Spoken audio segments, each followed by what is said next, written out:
Hello my dear student, myself Ritesh Singh, and in this video I am going to teach you about Business Service 1. It's a 11th standard topic, second chapter of Organization of Commerce. The chapter name is Business Service 1 and today's topic, that is insurance. So what is insurance? Insurance means nothing but a protection against any risk. A protection against any risk. अगर आपको कोई insurance का मतलब पूछे तो उसका simple shortcut definition ये है कि protection against any risk. But बात आपके टेक्स्ट बुक के हिसाब से करते हैं तो टेक्स्ट बुक में एक डेफिनेशन है इंश्योरेंस का. इंश्योरेंस इज अ एग्रीमेंट और contract. Insurance is a agreement और कॉन्ट्रैक्ट बिटवीन टू पार्टीज. जब बात एग्रीमेंट और कॉन्ट्रैक्ट की होती है तो दो पार्टी आ ही जाते हैं, ठीक है, या उससे ज्यादा पार्टी हो सकते हैं लेकिन दो पार्टी तो मिनिमम होती ही है. तो contract between two party is called इंश्योरी and insurer. Okay, insurance is an agreement on contract between two parties. They are called insuree and insurer. Now what is insuree and what is insurer? पहले तो definition का मतलब आपको समझ में आ गया होगा कि इंश्योरेंस एक ऐसा एग्रीमेंट है, एक ऐसा कॉन्ट्रैक्ट है जिसमें दो पार्टी इन्वॉल्व होती है. एक पार्टी होता है इंश्योरी और एक पार्टी होता है इंश्योरर. इंश्योरी मतलब वो पार्टी जो इंश्योरेंस ले रही है, ठीक है, उसको बोलते हैं इंश्योरी. इंश्योरी यानी वो पार्टी जो इंश्योरेंस ले रही है और इंश्योरर यानी वो पार्टी या कंपनी जो इंश्योरेंस दे रही है. ठीक है, जैसे मैं इंश्योरेंस ले रहा हूं तो मैं इंश्योरी हुआ, ठीक है. मुझे कोई कंपनी इंश्योरेंस दे रही है तो वो कंपनी इंश्योरर होगा. आई होप यहां तक क्लियर हुआ. नाउ उसके बाद जो इंश्योरेंस के बाद अगला जो टॉपिक है वो है principal of insurance. Principal of insurance. अभी ये चीज मैंने आपको बताया कि इंश्योरेंस में हमेशा दो पार्टीज के बीच में एग्रीमेंट होता है, ठीक है ना.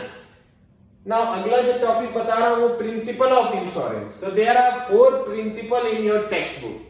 वैसे तो और भी प्रिंसिपल्स हैं बट आपके टेक्स्ट बुक के अकॉर्डिंग सिर्फ 4 प्रिंसिपल.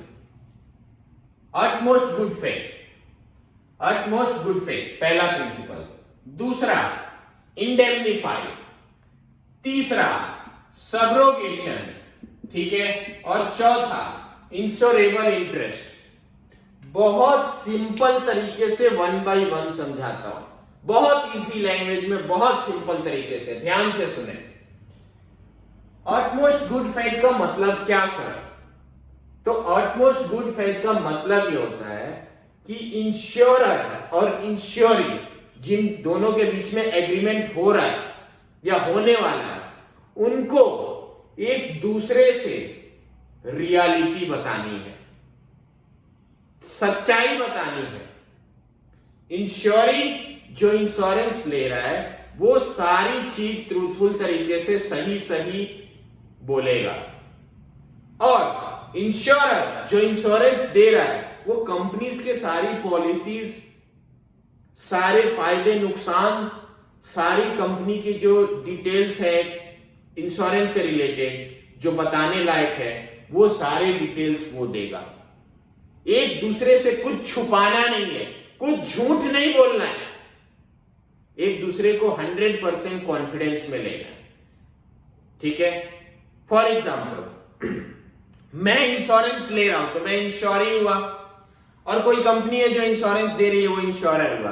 हम दोनों के बीच में अगर एग्रीमेंट हो रहा है तो मुझे चाहिए कि मुझे अगर लाइफ इंश्योरेंस लेना है तो मैं अपने सारी जो डिटेल्स है, कंप्लीट डिटेल्स, जो जो फॉर्म में पूछा जाएगा, इंश्योरेंस भरने के फॉर्म में जो जो पूछा जाएगा, सही सही सारी इंफॉर्मेशन दे दूं. एट द सेम टाइम सामने वाली कंपनी, सामने वाली पार्टी जो इंश्योरर है उसको भी कंपनीज के सारी पॉलिसी स्कीम सारी चीजें मुझे सही सही बतानी पड़ेगी। उसको हम बोलते हैं principle of utmost good faith, सच बोलना। फॉर एग्जाम्पल, मुझे इंश्योरेंस लेना है और मुझे हेल्थ का कोई इश्यू है और उसमें एक पॉइंट आया कि do you have any health issue. Suppose मैंने बोला no, I am 100% fit and fine, और अगर मुझे हार्ट का कोई प्रॉब्लम है, हार्ट प्रॉब्लम है, तो ये झूठ बोला मैंने, सच्चाई छुपाई। ऐसे में कॉन्ट्रैक्ट इंश्योरेंस का कैंसल हो सकता है। ठीक है, पूरी तरीके से कॉन्ट्रैक्ट कैंसल भी हो सकता है, या फिर बाद में चल के अगर मेरा डेथ, क्योंकि मैं लाइफ इंश्योरेंस ले रहा हूं ना, तो अगर मेरा डेथ हुआ हार्ट डिसीज के वजह से, हार्ट के प्रॉब्लम के वजह से, तो मुझे कोई अमाउंट नहीं मिलेगा, क्योंकि वहां तो मैंने झूठ बोला है। ठीक है, सो इसलिए principal of utmost good faith का मतलब एक दूसरे से सच्चाई बतानी है, 100% सब कुछ सच सच बोलना है। Second, indemnify, principle of indemnify, second principle. अब इंडेमनीफाई का मतलब क्या होता है? इंडेमनीफाई मतलब इतना होता है, कुछ नहीं, आपको एग्जांपल से मैं समझाता हूं कि जितने का आप इंश्योरेंस लेंगे उतना ही आपको रिटर्न में मिलेगा। फॉर एग्जाम्पल, मेरा एक बिजनेस है, एक गोडाउन है जो 10 लाख का है, 10 लाख रुपीस का है, और मैंने पूरा 10 लाख का इंश्योरेंस लिया है कंपनी से। In case of any damage, in case of any loss in that godown, तो मुझे फुल्ली 10 लाख रुपीस का कवर मिलेगा, कंपनसेशन मिलेगा। क्यों? क्योंकि मेरा 10 लाख का गोडाउन है और मैंने 10 के 10 लाख का इंश्योरेंस लिया है, फुल इंश्योरेंस लिया है, तो मुझे फुल इंश्योरेंस का कंपनसेशन मिलेगा अगर कुछ डैमेज हो गया, अगर 10 लाख तक का डैमेज हो गया तो। ठीक है, 10 लाख तक का डैमेज हो गया तो मुझे 10 लाख तक का भी अमाउंट मिलेगा। ठीक है, दूसरा, इसमें एक और ऑप्शन आता है कि मान लो 10 लाख का मेरा गोडाउन है और मैंने इंश्योरेंस 50% लिया, सिर्फ 5 लाख का लिया। ठीक है, गोडाउन मेरा 10 लाख का है, ठीक है, 10 लाख का गोडाउन है मेरा, और मैंने इंश्योरेंस सिर्फ 50% 5 लाख का ही लिया, और डैमेज हुआ, लॉस हुआ, तो मुझे सिर्फ और सिर्फ 5 लाख ही मिलेंगे, क्योंकि मैंने इंश्योरेंस 5 लाख तक का ही लिया था, तो मुझे कॉम्पनसेशन उतना ही मिलेगा जितना मैंने इंश्योरेंस लिया है। ठीक है, ये दूसरा ऑप्शन है। तीसरा, इसी में मान लो 10 लाख का आपका गोडाउन है, 10 लाख रुपीस का आपका गोडाउन है, और आपका डैमेज सिर्फ 2 लाख का या 3 लाख का डैमेज हुआ, लेकिन 20-30% ही डैमेज हुआ, 10 लाख में से सिर्फ 3 लाख का ही डैमेज हुआ, बाकी बच गया, तो जितना डैमेज हुआ उतना ही मिलेगा। ठीक है, जितने का डैमेज हुआ उतना ही अमाउंट कंपनसेट होगा इंश्योरेंस कंपनी के तरफ से। इसको हम बोलते हैं प्रिंसिपल ऑफ इंडेमनीफाई। इसमें मैंने 3 चीजें आपको समझाई, फुल कंपनसेशन, जितना मैंने अप्लाई किया था, जितना मैंने इंश्योरेंस लिया था उतना कंपनसेशन, या जितना लॉस होगा उतना कंपनसेशन। ठीक है, इसके बाद third point, subrogation, principle of subrogation. अब प्रिंसिपल ऑफ सब्रोगेशन का मतलब क्या? एक सिंपल सेंस में बोलूं तो recovery from third party. For suppose, subrogation का मतलब समझाता हूं, ध्यान से समझना। मेरा एक व्हीकल है, ठीक है, कार है या बाइक है, कार है, 8 लाख की कार है, ठीक है, 8 लाख रुपीस की कार है, ओके, और डैमेज हुई, फुल्ली डैमेज हुई, ठीक है, या चलो कार का ही एग्जांपल लेते हैं, कार है, फुल्ली डैमेज हुई, 8 लाख का कार है, 8 लाख का फुल्ली डैमेज हो गया, तो मुझे कंपनसेशन मिलेगा, मुझे मेरा कंपनसेशन मिल जाएगा। लेकिन बाद में ये पता चला कि ये जो सब्रोगेशन का मतलब होता है, उसका मतलब समझा रहा हूं। ये जो 8 लाख का डैमेज है ना, वो मेरी वजह से नहीं, किसी थर्ड पार्टी के वजह से हुआ था, तो इंश्योरेंस कंपनी उससे निकालेगी वो। ठीक है, फॉर एग्जाम्पल एक और एग्जाम्पल समझाता हूं। मेरा घर है और मेरे घर में बाजू वाले के गलत कुछ काम के वजह से या उसके कुछ उल्टे सीधे हरकतें की वजह से मेरे घर में आग लग गई और मेरा 10 लाख का नुकसान हुआ, और 10 के 10 लाख का मैंने अगर इंश्योरेंस ले रखा है, तो मुझे तो मेरा 10 लाख कंपनसेशन मिल जाएगा, मैं तो बच गया।